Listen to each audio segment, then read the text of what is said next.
저는 부정선거가 있다고 단정할 정도 상황은 정말 아니라고 생각합니다. 그래서 그 다른 자리에도 뭐 비슷한 얘기를 했습니다만, 그러나 우리 그 사회에서 윤석열 대통령 측이 험지 탄핵 심판에서 비상계엄 선포의 주요 배경 중에 하나로 부정선거 얘기를 하고 있는데요. 위원장님께서는 그 부정선거의 실체가 뭐 있다고 보시는지요?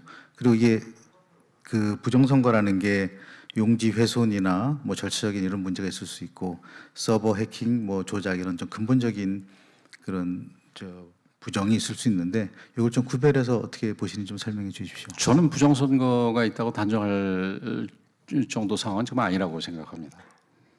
그래서 그 다른 자리에도 뭐 비슷한 얘기를 했습니다만, 그러나 우리 그 사회에서 굉장히 학식도 있는 분들, 그러니까까지 포함을 해서 이 부정선거에 대해서 굉장히 있다고 강력하게 주장하시는 분들이 상당한 것도 아마 여기 패널 질문하시는 패널도 잘 아실 겁니다. 그래서 그런 부분들이, 그러니까 이게 사실은 그게 아니라도 그런 의혹들이 계속해서 이어져 나간다면은 그거는 사회의 지금 어떤 통합과 그다음에 정치적인 양극화, 통합을 저해하고 정치적인 양극화를 하는 데 있어서 굉장히 안 좋게 보고, 그래서 사실은 선거가 민주주의의 핵심 제도이고 핵심 가치인데 이 선거 자체에 대해서 부정하는 분들이 상당한 부분이 계시다면은 이거는 국가적으로 굉장히 큰 문제라고 생각이 됩니다. 그래서 이런 부분은 오히려 중앙선관위가 나서서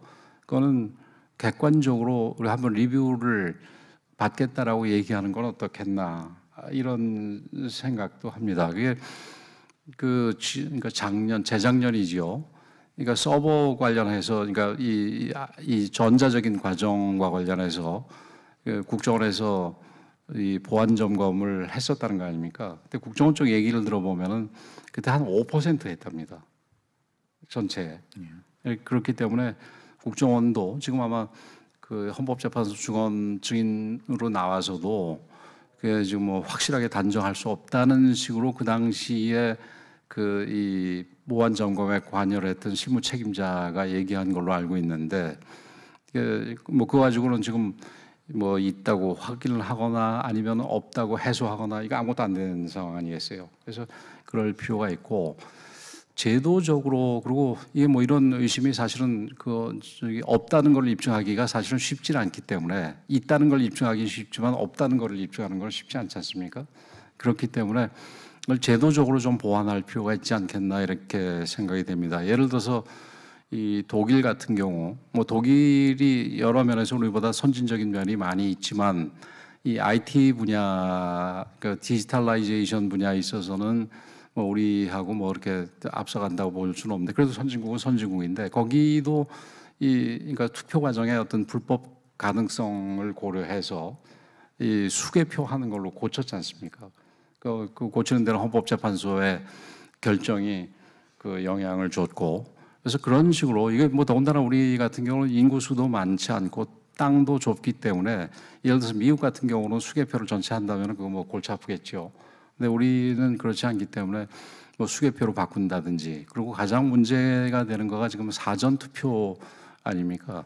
근데 사전 투표 같은 경우는 사실은 그런 그 투표의 어떤 부정 여부와 하고 상관없이 또 조금 그게 옳은지, 헌법적으로 옳은지도 좀 의심이 있습니다. 왜냐하면 지금 여러 가지 선거 비용 문제라든지 선거 과열을 걱정을 해서 국회의원 선거 기준으로 한 13일밖에 안 주는데, 그 13일 동안 뭐 새로운 사람이 들어가가지고 선거 운동하기는 뭐 턱없이 짧은 기간 아니겠습니까? 근데 거기에다 또 사전 그 투표를 하게 된다면은 실제로 우리 국민들, 그 해당 지역의 주민들 입장에서는 불과 한 일주일 정도의 선거운동 결과만 가지고 판단을 해야 되는 부분입니다.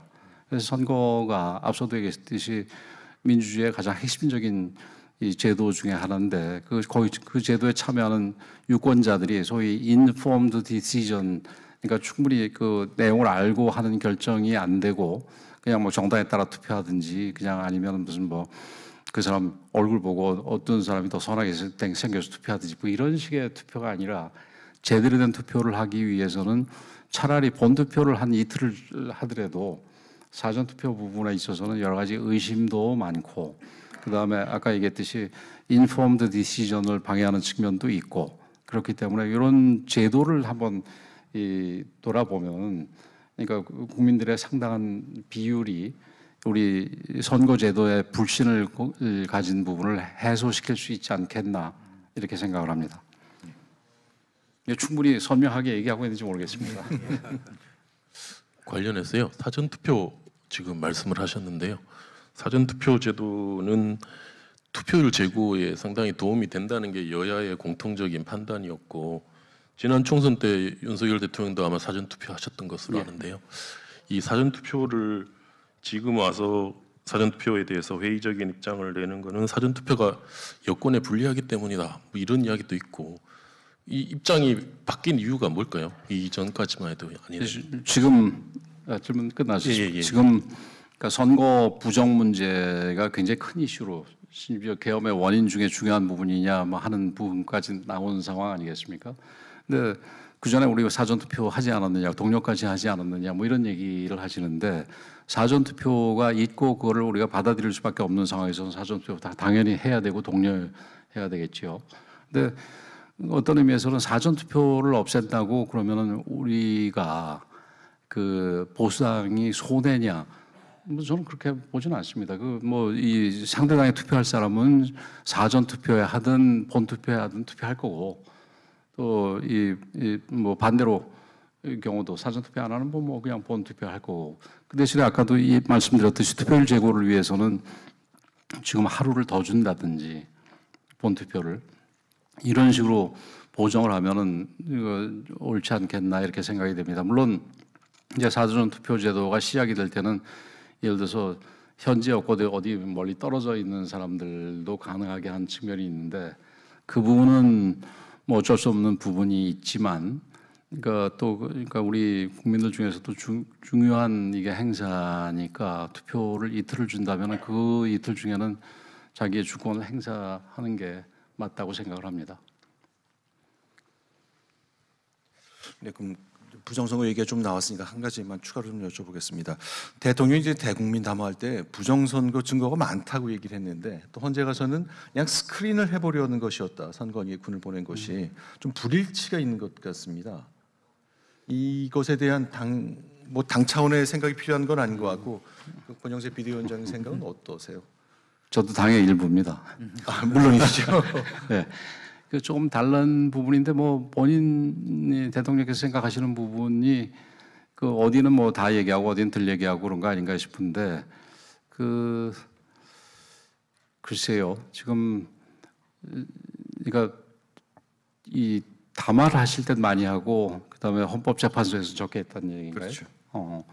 그래서 그건 잘 모르겠습니다. 그걸 아마 헌법재판소에서 이게 계엄의 원인도 모든 일의 행동의 어떤 원인이 되는 부분, 계기가 되는 부분은 의미가 있는 부분이니까 아마 본인 말씀 외에도 여러 가지 증언을 통해 가지고 계기가 뭐였는지에 대해서, 그리고 계기가 정당했는지, 그리고 그런 믿음에 맞는지 혹은 그 믿음까지 이르게 된 과정도 정당했는지, 이런 부분에 대해서는 아마 충분히 판단할 거라고 생각을 합니다. 그러니까 제가 생각할 거는 어쨌든 심지어 그러니까 우리 학식이 있는 분들도 상당한 부분이, 그리고 우리 대통령께서도 이 투표 과정에 대해서 의문을 가질 정도라면 여기에 대해서는 리뷰가 한번 철저한 리뷰가 필요하지 않겠나 이렇게 생각을 합니다.